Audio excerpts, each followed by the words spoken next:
Bismillahirrahmanirrahim. Assalamualaikum warahmatullahi wabarakatuh. Alhamdulillah wa syukurillahi la hawla wa la quwwata illa billah. Asyhadu an la ilaha illallah wahdahu la syarikalah wa asyhadu anna Muhammadan abduhu wa rasuluh la nabiyya ba'dah. Rabbi shrah li sadri wa yassir li amri wahlul 'uqdatam min lisani yafqahu qauli, amma ba'd.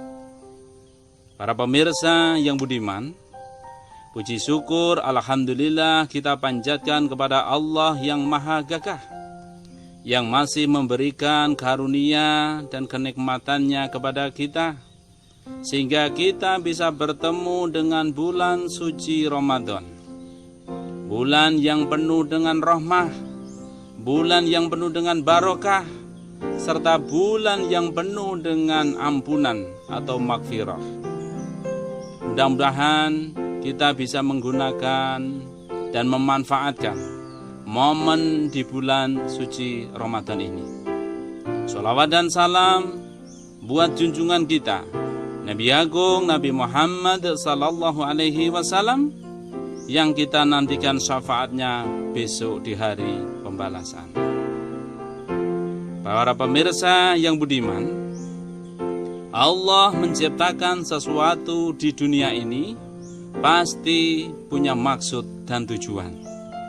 Terkadang manfaat dan tujuan tersebut jarang diketahui oleh manusia, dan terkadang manusia mengetahui butuh waktu yang lama, dan itu pun atas kehendak dari Allah Subhanahu wa ta'ala. Termasuk peristiwa ataupun fenomena virus COVID-19 yang kita rasakan dan sangat-sangat menggegerkan dunia ini.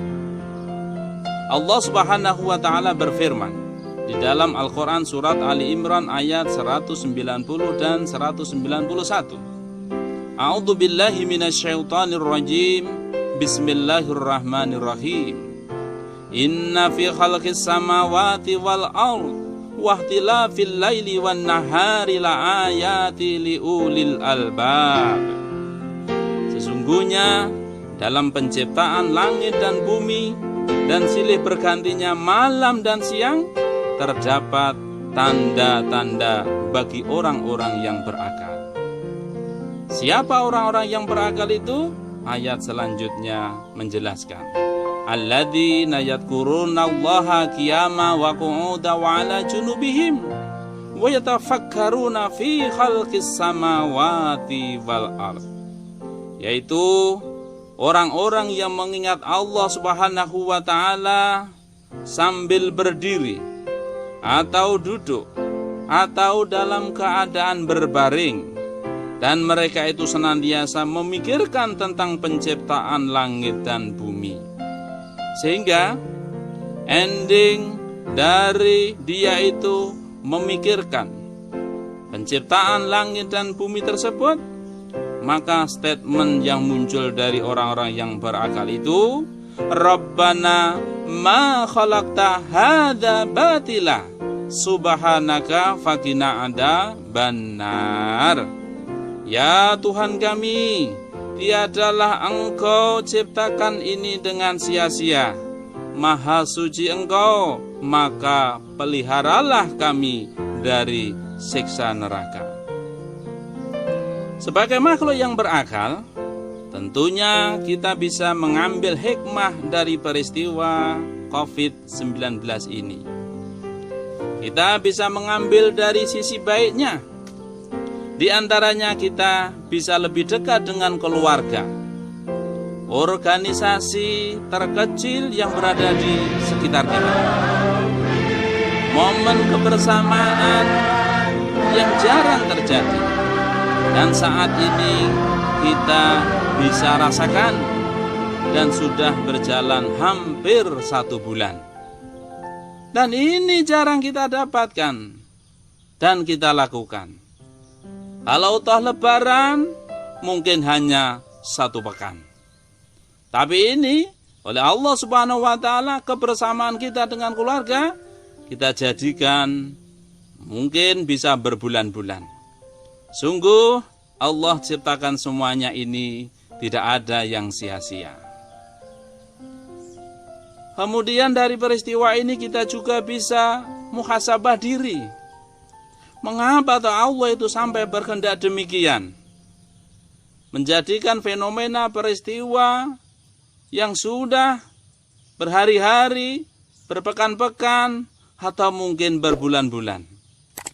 Maka selayaknya kita ini harus memperbanyak istighfar dan taubat kita kepada Allah Subhanahu wa taala.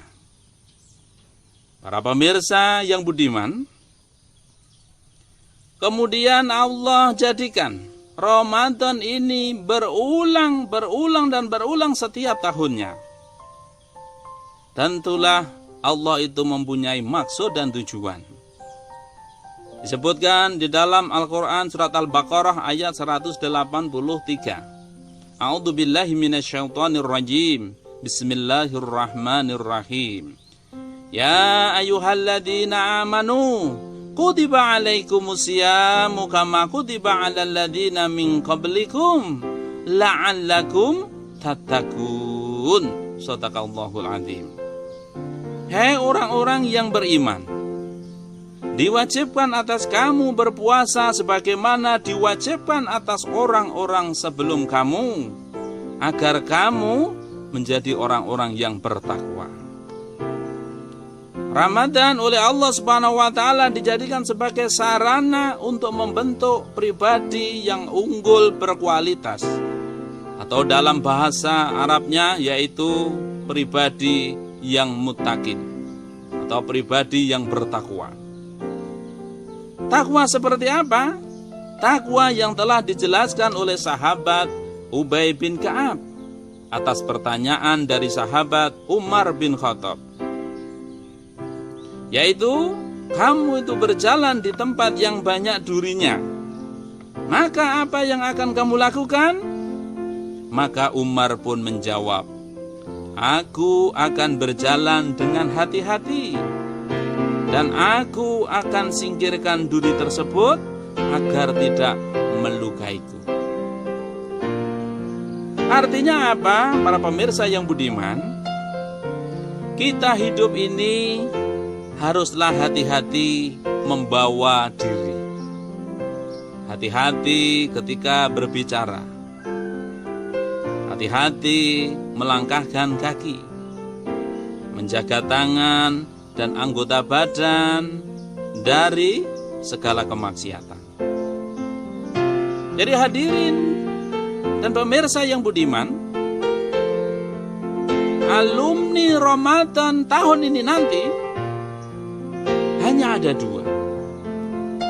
Yang pertama, kita akan menjadi kelompok atau orang-orang yang diampuni dosanya dan menjadi orang-orang yang bertakwa. Ataukah yang kedua, kita ini akan terhina. Karena apa? Karena dosanya belum diampuni. Mengapa kok bisa belum diampuni?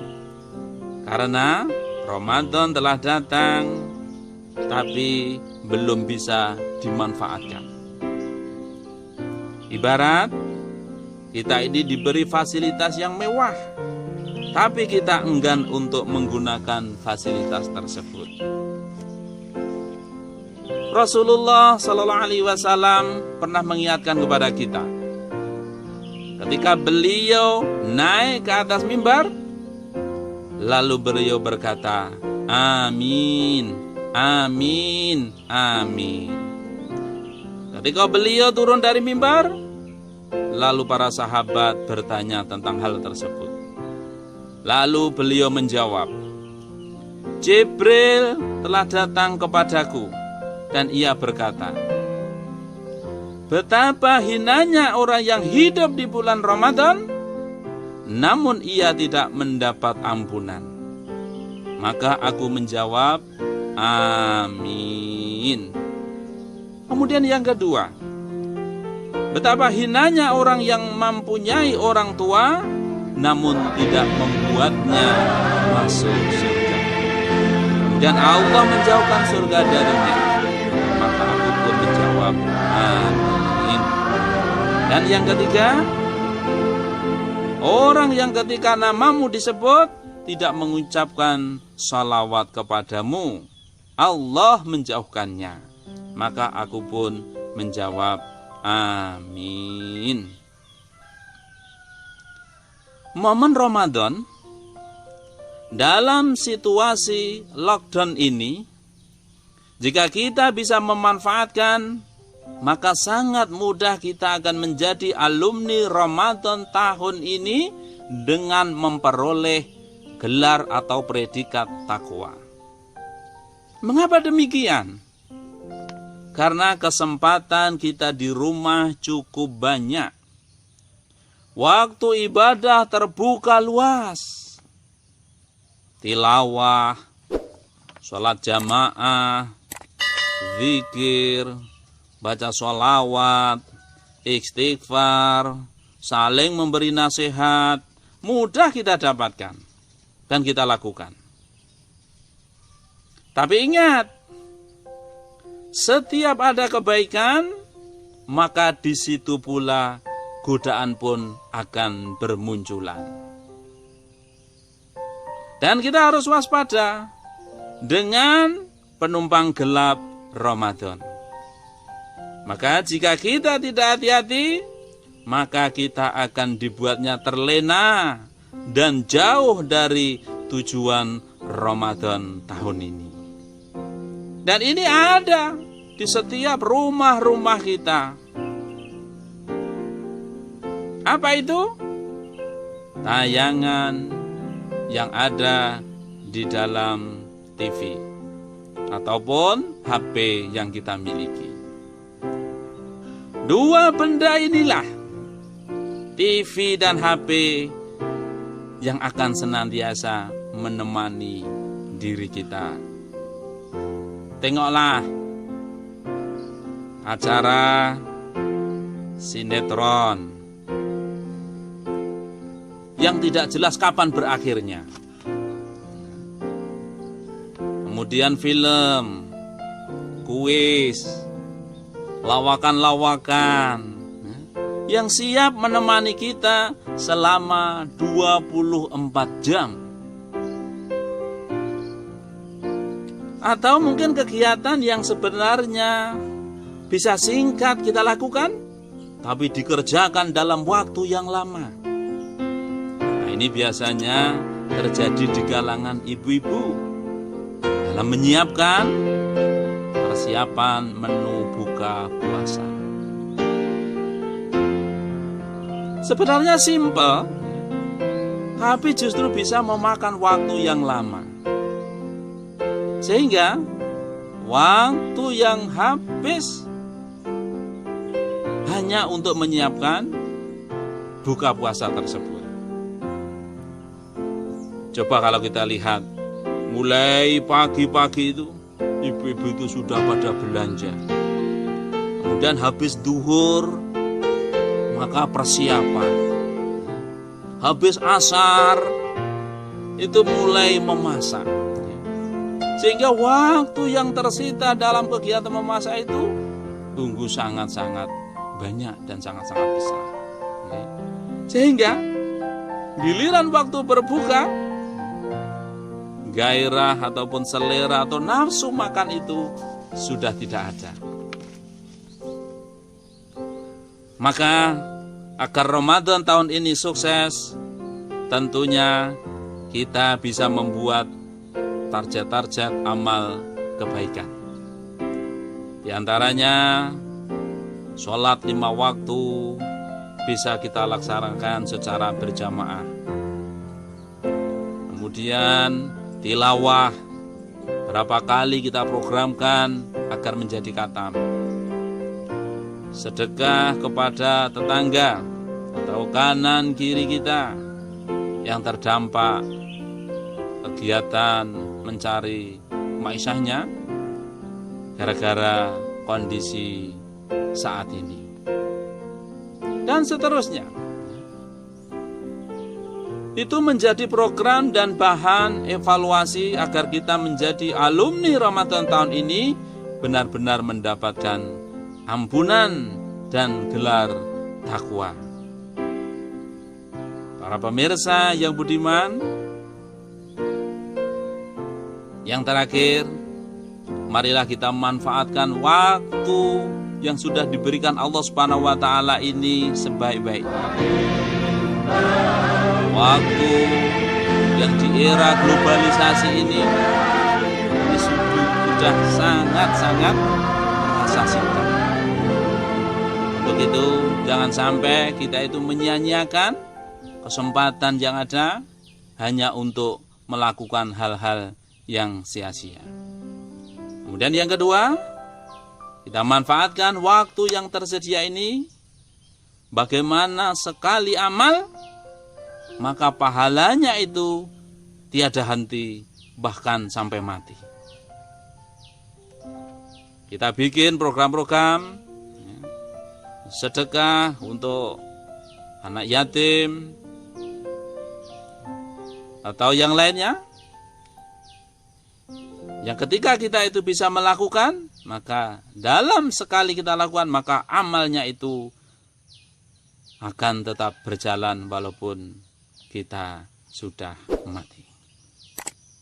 Pemirsa yang budiman, demikian yang bisa saya sampaikan pada kesempatan kali ini. Dan terakhir, beli buah, beli sayuran. Apabila banyak salah, mohon dimaafkan. Wassalamualaikum warahmatullahi wabarakatuh.